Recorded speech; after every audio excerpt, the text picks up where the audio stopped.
Stanley Cup Final, Game 6, Tuesday night. Will the Panthers pounce on their second straight Stanley Cup? Or will the Oilers fight back again and drag it all the way back to Edmonton? We'll answer all of those questions and so much more on this Monday night Stanley Cup Final Game 6 preview edition of Locked On NHL Game Night. When that final horn sounds, you know it's time for Locked On NHL Game Night. All the post-game reactions to every game across the league, every single night, with insights only the hosts at Locked On can provide.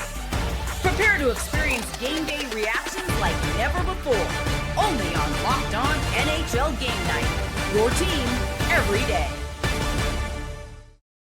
Hello there, hockey fans, and welcome to another episode of Locked On NHL Game Night Stanley Cup Final Edition. I'm Cam Stewart, Boston Bruins fan, sitting here on the third coast. And I'm Tyler Feldman, a lifelong Penguins fan, born and raised in Pittsburgh, but currently loving life in Austin, Texas. Cam, can Florida embark on this dynasty, so to speak, or will Edmonton do something that the Pittsburgh Penguins did back in 2009 and win the final two games to lift Lord Stanley? Well, they will have some questions that I don't think Pittsburgh had in that series. I think we need like a word for a mini dynasty. Back-to-back's too long. You know, we need I like back-to-back. I mean, it's good. It makes sense. It tells you exactly what's happening. But it feels like we talked about this when we talked about the dynasty thing before the series. Like it's going to be a lot tougher to get a dynasty in the kind of the salary cap era. So I think there almost needs to be a distinction. But whatever it is, the Panthers are running away from it. Cam, hold on. Maybe it's tough to do in the salary cap era, but what about that tax situation in Florida? You know that's giving the Panthers, and for all of you who are just learning about the sarcasm here on this show, that's giving the Panthers a huge advantage. I think we need to like move the goalposts even more. They need to win 4 out of 5, I think, for it to be a dynasty. I think back-to-back just has an asterisk next to it. I think it needs to be. They're not paying as much in taxes. You're out of your mind. You're out of your dang mind.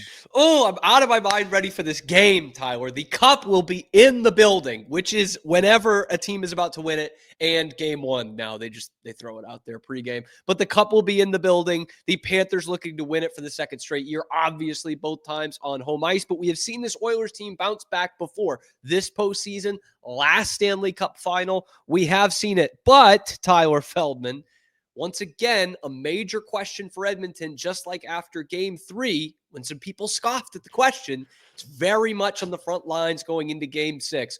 Who will be in net for the Oilers? Kris Knoblauch has said, it's whoever we feel can win us a game. What are we doing? What are we doing? It's Game 6 of the Stanley Cup Final, and that's what you're telling the media? What are we doing? It could be Leon Draisaitl, I think is what he meant by that. Don't be surprised if Kasperi Kapanen finds a way into the goalie pads in between the pipes. Maybe Kapanen's the best option. It's worth a shot. Stu Skinner, bulldog of a guy. He's bounced back before. Cal Pickard looked tremendous in that Game 4 comeback victory. Quite pedestrian in Game 5. Again, but this is the conversation we have every time, Tyler. Whenever the Oilers lose, it's pretty comprehensive. And it's usually not just the goaltender's fault. Only 14 saves on 18 shots. That's not a very great save percentage for our guy, Cal Pickard. That's .778 after a .960 in Game 4. So if you're in Kris Knoblauch's shoes, Tyler, who is between the pipes for the Oil? You've got to start Stuart Skinner. You have to. Confidently have to start Stuart Skinner. The question marks for me leading up to Game 6 of the Stanley Cup Final, and you're saying that's a conversation with the staff. It's not an easy decision. That's a tough place to be if you're a head coach and you still feel like you have to have that conversation with everyone around you, including the general manager, Dan Bowman. That's tough. It's not a great look. It doesn't ensure confidence into anyone going into Game 6 of the Stanley Cup Final, a must-win Game 6 for the Edmonton Oilers. Now, we could go back to the Penguins when it was Matt Murray and Marc-Andre Fleury. Fleury wasn't playing so great. Murray was hot. But those are two guys. Murray, he kind of fell off after winning those 2 cups, but he was red hot. And those 2 goalies are on 2 different levels than what we're seeing from Stuart Skinner and from Cal Pickard. So it's a tough situation through my lens, through my eyes as a head coach, to not know that answer going into a must-win situation. And sure, Cam, you said you can't always blame the goaltender. Mm-hmm. But the fact of the matter is, it should be an easy decision. You need to know who your guy is. It doesn't give me confidence that the Oilers can win 2 straight because of the uncertainty between the pipes for the Edmonton Oilers.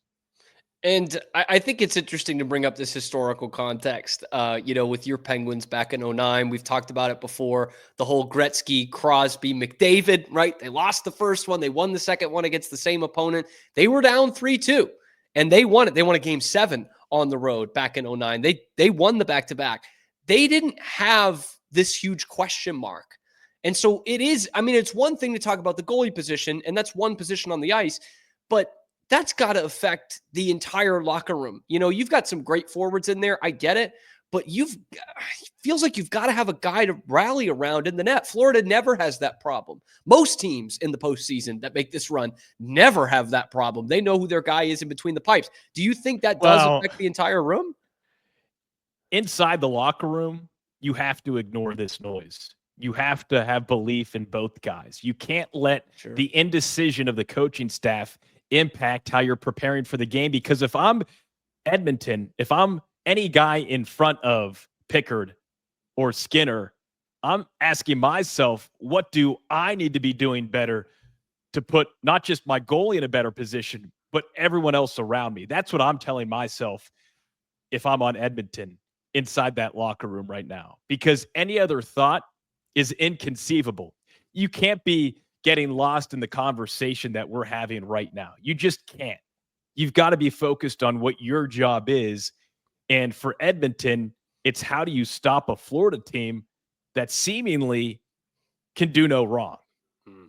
Yeah, Edmonton, they're going to need some help in between the pipes and maybe from a divine power too. This is going to take a lot to win back-to-back against this Panthers team. They have cornered the Oilers again. It took them a little longer this time around to corner them, but they are 1 win away from doing something very special. Let's look at it from the Panthers' perspective and what they need to do to take care of it in Game 6 and not push it back to Edmonton for Game 7. Let's talk about it next on Locked On NHL Game Night. But first, if you're looking for a snack that's both delicious and nutritious, then I recommend cracking into a good source of protein with Wonderful Pistachios. Yeah, baby. Wonderful Pistachios is one of the highest protein nuts. Each 1 ounce serving has 6 grams of protein, giving you more than 10% of your daily value. Plus, they're packed with fiber and better for you unsaturated fats to help keep you feeling fuller longer. Personally, I love the no shells variety. Clean hands, clean fingers. That's my style. It's the perfect grab and go snack for busy days. Whether I'm stacking at my desk, just started a new day job, 9 to 5. How about that? Or I'm on a road trip or just need a quick protein boost at the gym. They're always my go-to. And if you love cracking open every shell for that satisfying crunch, the in-shell option is a classic favorite as well. Wonderful Pistachios is a complete protein providing all 9 essential amino acids. Did you know there were 9 essential amino acids? I bet you didn't. Again, whether you're running between meetings or just dropping off the kids, Wonderful Pistachios is the snack that works as hard as you do. So get snacking and get cracking with the snack that packs a protein punch. Visit wonderfulpistachios.com to learn more. Back on Locked On NHL Game Night before Game 6 of the Stanley Cup Final alongside Tyler Feldman. I'm Kim Stewart. We've talked about the Oilers side of things, what they need to do to get it back to Alberta. I think the Panthers might be a little sick of that flight. I don't think they want to do it again. They look the better team in this series. They can get it done on home ice for the second year in a row, but this time they could do it in Game 6 Tuesday night. So, Tyler, my simple question to you, how do they do it? They just need to keep doing what they've been doing. Across the league, guys and gals who cover the league on a daily basis, guys like us watching these games, I'm still shocked. Well, look, you can't look back, but the way in which the series has unraveled, it really should be over.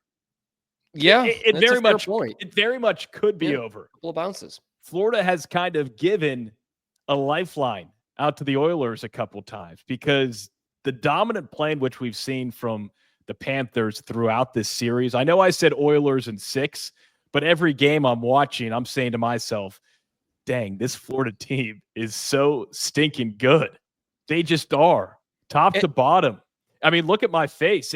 You could tell that I was on vacation over the weekend. Thanks to Eddie for filling in for me yesterday, but this is like me being jealous, envious, red in the face of just how good the Panthers are. It's not sunburn. It's not sunburn. It's pure jealousy, baby. It's not a lack of sunscreen on my face. It's pure jealousy of what we're seeing from these Panthers. And you have to credit Paul Maurice and this coaching staff and what they've been able to put together. Obviously, they got the right pieces, Cam, but the way in which they play, the clear culture. I know you don't love the physicality at times, but to your point, your guy, Brad Marchand, I wanted to be the first person to bring that up, his name up in this show tonight. Let that be known. You're welcome. I can't get that goal out of my head. Which you know which goal. There's one goal that I physically can't get out of my head, and I never looked at him as that kind of skilled player, like that kind of Lemieux, Gretzky, Crosby, maybe Ovechkin. I never looked at Brad Marchand as that kind of goal scorer.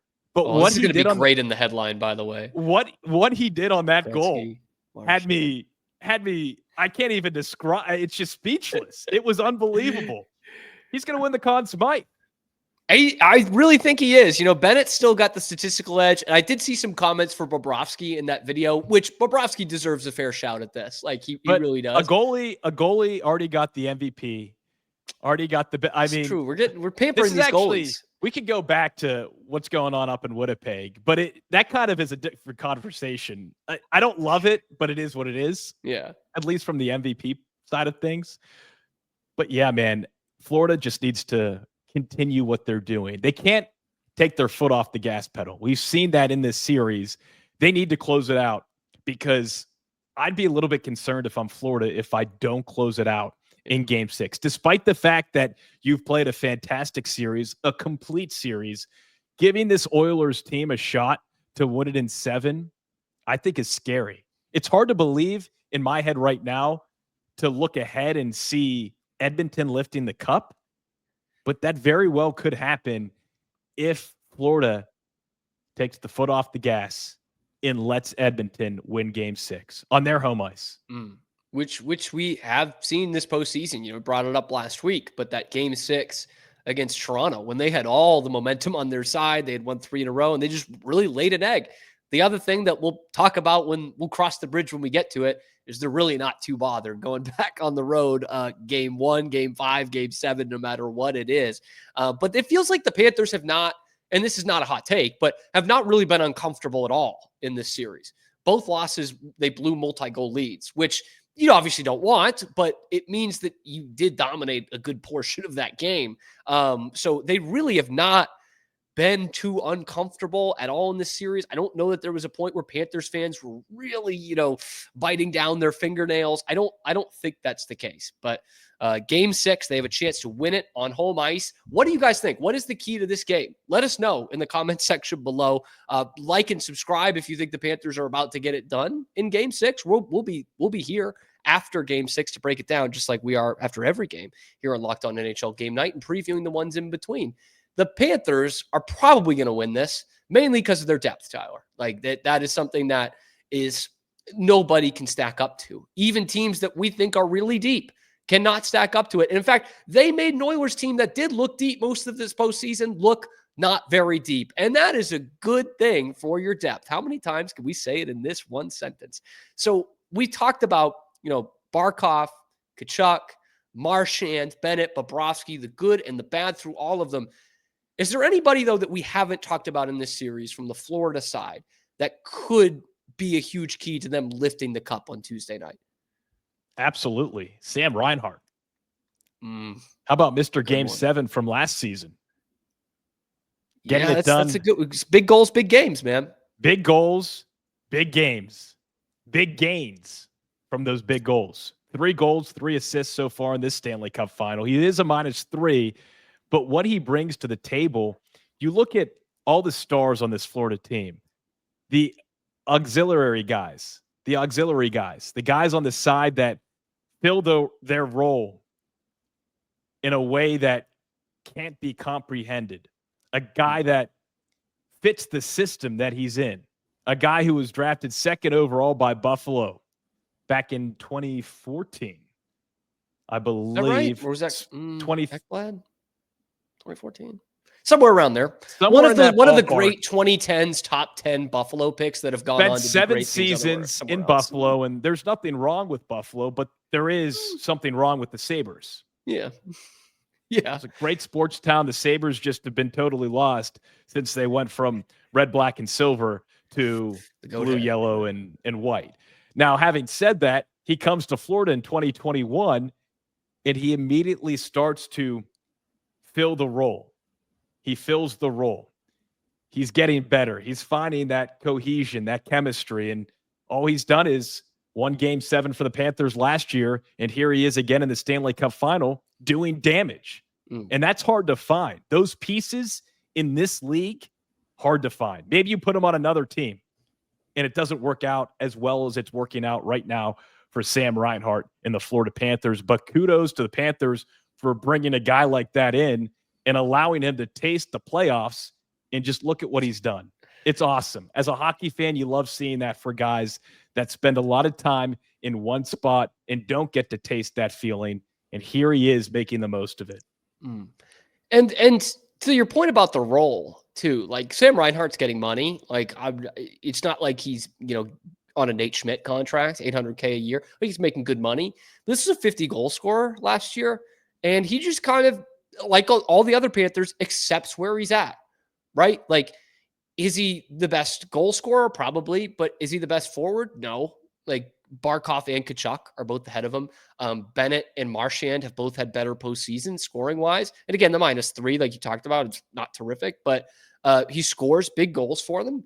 And he's been – the -3 shocked me, I'll say that, because he's been so dependable. I thought in Game 5 he was terrific for the Panthers in this series. So that's one that will sneak under the radar when you're game planning around those 4 other guys and how good that third line is for Florida too, that Sam Reinhart can come back and bite you. One guy who I thought was going to be a big X factor in this series and has turned out to be that way, just in a Jekyll and Hyde way, about Mattias Ekholm. Yeah. For Edmonton. Like, he came in, I know he's coming off a big injury. He missed a lot of time, but he came in that conference finals, the last few games, looked fairly caught up, the same way Miro Heiskanen did for Dallas in the beginning of that series. He brings some muscle for Edmonton, and they've looked soft. I said it on the show yesterday. I think they've looked soft in this series. And how about these splits? Okay, when the Oilers lose in this series, in the 3 games they've lost, Mattias Ekholm has collected 1 point, just 1 assist, and is -4 in those games. Wow. But when the Oilers win, Tyler, talk about an MVP for the Oilers. When they win, he is +4 with 3 assists in the 2 games that they've won. Oh, how about that?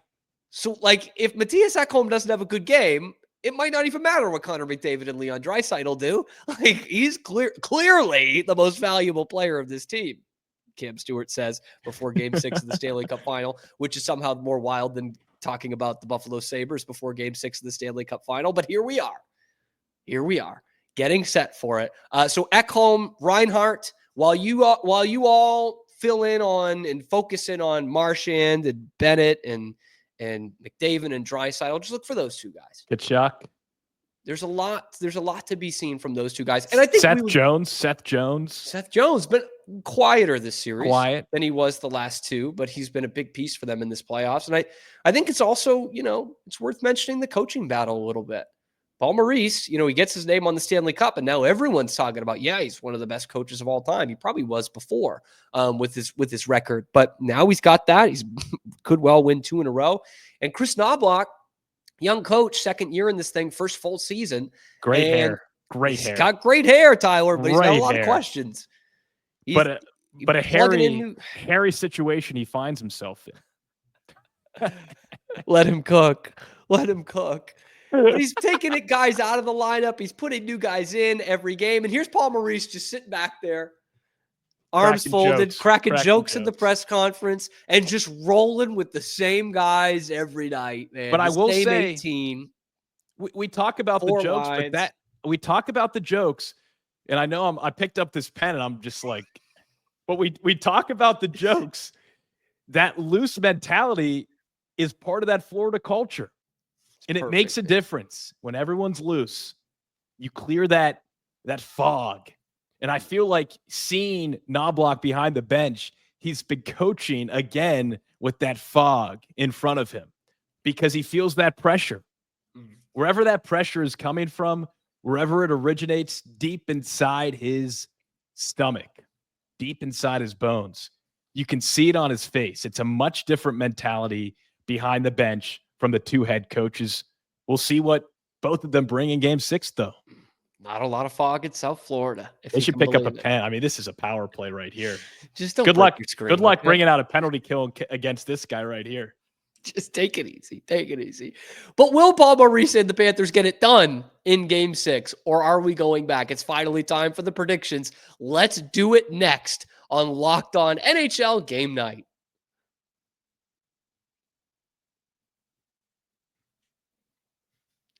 Here we go. Locked On NHL Game Night alongside Tyler Feldman. I'm Cam Stewart. Will we get another game after Tuesday in this NHL season? Will we extend past 2 months, 2 whole months of the NHL postseason? Will there be one other very long plane ride, as in the longest plane ride in the history of the Stanley Cup Final? Will Florida get it done in game 6? Tyler Feldman, what say you? Here we go. By the way, I'm fired up for this game. It's been an unbelievable series. One of those series you don't want to see end. Now, I'd love to see game 7. I picked the Oilers, I believe, in 7. I think I said they would win in 7. I know I picked Edmonton. Now I can't remember if I picked them in 6 or 7. Either way, for the sake of the environment and that long plane ride back to Very Edmonton, thoughtful. As much as I'd love to see my pick be correct, I say Florida wins game 6, and I say the Panthers win convincingly. I say empty net goal convincingly, where it's actually known. It's been such a close series outside of that one game sandwiched in between. I just think this Florida Panthers team, so well balanced. We've already said everything we need to say about this Florida team on their home ice. By the way, the Pittsburgh Penguins, my Pittsburgh Penguins, all their Stanley Cups, never have they won in Pittsburgh. Breaks my heart. Oh, bummer. Breaks my heart. It just breaks my heart. I was at game 6, or was it game 5? San Jose Sharks. They had a chance to beat the Sharks on home ice, and it went back to San Jose. That hurt me. That hurt me personally. The Panthers fans are going to try to avoid the same thing. Those who went to game 5 last year. Here we go. And now game 6 this year. Make it happen. I see it happening. To bring in little home ice party, little rat party down in Florida. To bring in another sport very quickly, because we don't talk basketball too much on this, but it feels like in basketball, there are times where the end of a series where the better team is just like, you know what, screw this. And they just win it by 40 points. We see that like all the time, it feels like, in basketball. And this love story of a series, it could happen again. It doesn't happen as often in hockey. These games are tighter. The margins are slimmer. But to your point, it could well be that the Panthers are like, you know what? We're not doing this thing again. We're the better team. We're the more physical team. we're going to get this done in game 6. And I would come from another angle, from another sport, and do my best Lee Corso. Not so fast, my friend. Because I have to stick to my guns on this one, Tyler. Do you have headgear? The series, I don't have any oil-specific headgear. I don't have like a derrick I could put on top of me. But I said before the series, I picked the Panthers, and I said specifically they'll win it in 7, and they'll have a chance to win it in game 6. And they're going to go back to Edmonton just to give Edmonton and so much of Canada, because not all of Canada is rooting for them, a whole lot of hope. All the way back to Alberta in game 7, because I feel like the Panthers love that. They're sadistic. They love giving you the hope. They love going into somebody else's building. They love their own fans spending hundreds, if not thousands of dollars to see them lose, just to go back on the road and stomp them and shut everybody up. So I am going to pick the Oilers in this one because this isn't basketball. I think it's going to get to a game 7, but I would still ride with the Panthers in 7. I hope you're right. I'd love to see 7 some more games, man. Yeah. Another game. Yeah. One more game. It'd be great, man. Back-to-back game 7s in the rematch. I don't know when the last time that happened in a rematch. Ooh, we might need the guys at Alliance to go back on that. Didn't happen in Detroit. We'll check with our stat guys. Yeah. We'll get our guys going behind the scenes, the hamsters on the wheel in the cage, and get those stats spit out for you. Well, however it ends, whoever wins in game 6, we will have the recap for you after the game here on Locked On NHL Game Night after every game. And then in between, because I don't know if I'm supposed to announce this yet, but we will be back this summer. We have an exciting project going through this summer. Yes. Whoa. I wasn't even privy to that information. You're not getting rid of kidding. These game night guys. It's like radio. We give like a day later, we give Tyler all the information. But we will be back in the summer. Just give us a couple of weeks after Canada Day, after the 4th of July. We will be back. But of course, we'll be here through the end of the Stanley Cup Final as well. So guys, be sure to tell us who you think is winning in game 6, or if we're going back to a game 7. Let us know in the comment section below. Be sure to like the video, subscribe to the channel. If your team is going to win game 6, boy, this channel has taken off with NHL Game Night. So thank you guys for being a big part of that. Hey, Cam. Yes. Hey, congrats to you and the rest of the NHL Game Night squad. Podcast of the week on the Locked On Podcast Network. Can we just real quick? Eddie Shukri, Cam, yourself. And that's big time. Come on. And that's huge. Thanks to all the listeners. Thank you. We can't do it without you guys. We can't. You guys are making those numbers happen. So stick with us. We've got some more hockey to talk about. You'll hear from the local experts and the guys like us. Tyler Feldman and Cam Stewart, part of the NHL Locked On NHL Network pod of the week. Locked On NHL Game Night.